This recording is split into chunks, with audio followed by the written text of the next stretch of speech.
Declare ye among the nations, and publish. Set up a standard. Say, Babylon is taken. Jeremiah chapter 50, verse 2. While our message for today is meet in due season to the household of faith, and in every way important to be understood, it is nevertheless a subject difficult to treat without giving offense, without seeming harsh.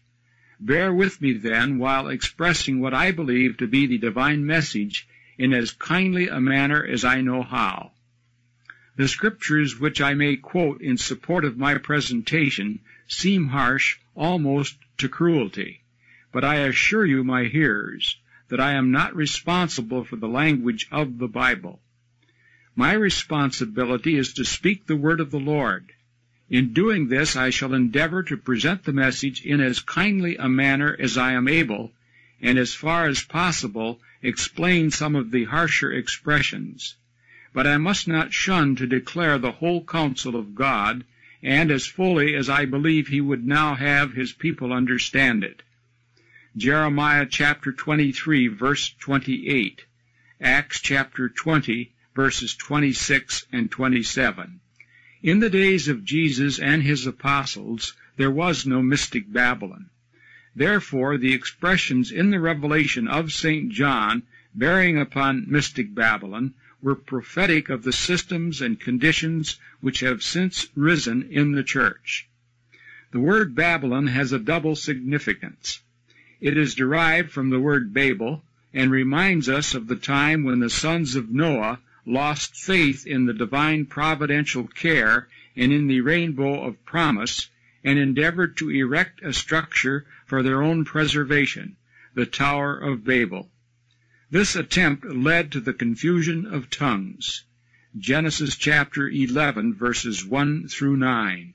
Similarly, following the days of the apostles and of the persecution of the early church, an attempt was made to erect a great religious system for the protection of the church, not waiting for the fulfillment of the divine promise that in due time Messiah would come and establish His kingdom for the blessing of the world. The religious Tower of Babel was primarily papacy. So far as it went, it was a wonderful structure, but it never accomplished the designs of its founders. It never mastered and established the church far above the power and influence of the civil governments and earthly monarchs. It was when the Tower of Babel rose to a considerable height in dignity and grandeur that the Lord manifested His power amongst the workmen and confounded their speech. Disconcerted, the people ceased the further building of the tower, and each set up for himself. This corresponds well with the Protestant Reformation movement and the various denominations into which those once Catholic became divided. Another thought connected with our subject is that the literal city of Babylon was a prototype, a prophetic figure of mystic Babylon. The name Babylon signifies the gate of God, the gateway by which access to God is to be attained. This, in effect, was the claim made by papacy, and the claim which she still makes, that she is a great city, a great kingdom, that she has a great wall of divine salvation and protection round about her, a great wall built of superstition and ignorance, say her enemies. In the Revelation, Jesus prophetically pictures the greatness of this city, this spiritual empire. It is essentially religious, although it includes the great kingdoms of earth, which unitedly are styled Christendom. This great city, Babylon, is represented as being divided into 10 different wards, each of which represents one of the kingdoms of Christendom, and which corresponds to the 10 horns of the symbolic beast. Compare Revelation chapter 11, verse 13, chapter 13, verse 1, Daniel chapter 2, verse 41, and chapter 7, verse 7.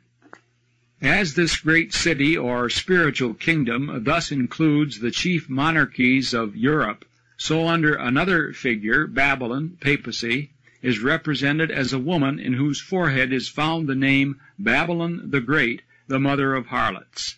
Thus is shown in some manner the various Protestant systems of Christendom which separated from the Mother Church of Rome, but which are still her daughters, still related to her, partakers of her character, traits, and disposition. Thus Babylon with her 10 wards includes practically all of Europe, and mother and daughters of this same family name include nearly all of the Protestant denominations, as well as the Catholic Mother Church. It should be remembered in discussing this subject that the scriptural language is figurative, that it does not signify that either the Church of Rome or her Protestant daughters are immoral. The correct thought is this: primarily the Church of Christ was a virgin company of persons, called out, separated from the world, its aims and its ambitions, called to be saints and joint heirs with Christ in his kingdom. To whatever extent systems rose amongst the followers of Jesus and became affiliated with any of the kingdoms of this world, to that extent, scripturally, figuratively, they committed harlotry, for they were espoused to the King of Kings and the Lord of Lords, and were to wait for him, that at his second coming they might become his bride and his associate in his throne.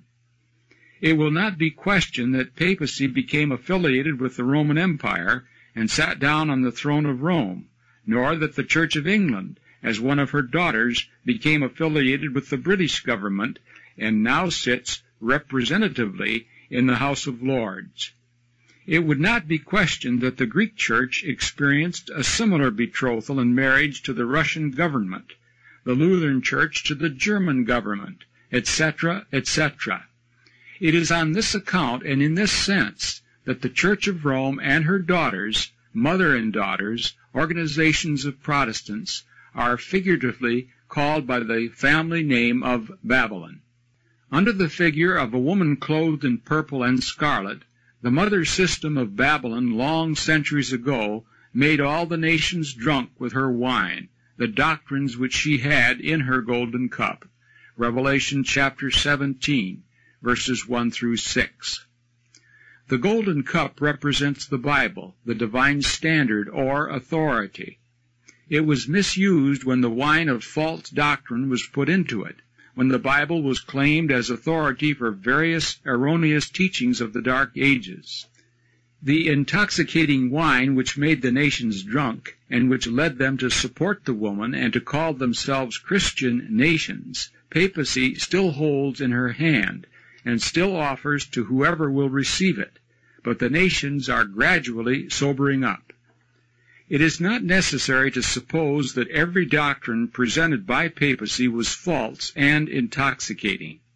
The thought is rather that a stupefying potion was put into the wine already in the cup. As the golden cup represents the Word of God and its message, the stupefying potion may well be understood to be some of the doctrines. For instance, that God's kingdom has already been set up, that the papal throne is the throne of Christ, and that the Pope reigns as Christ's vicegerent or substitute and representative. Other poisonous elements threaten the people with purgatorial torture or with eternal torment if they fail to keep in line with the papal authority, this claimed vicegerent authority of Christ. The Protestant denominations were all born under these intoxicating influences and false theories. While they separated from the mother system and denounced her, nevertheless they held doctrinally to many of her intoxicating errors. Consequently, they too claim that somehow, they know not how, Messiah's kingdom has been set up and is reigning. They too join in giving the nations some of this same commingled wine that the mother gave them, telling the people that these are Christian nations, even though they have anything but the Christian spirit and are building guns and dreadnoughts to blow each other off the face of the earth.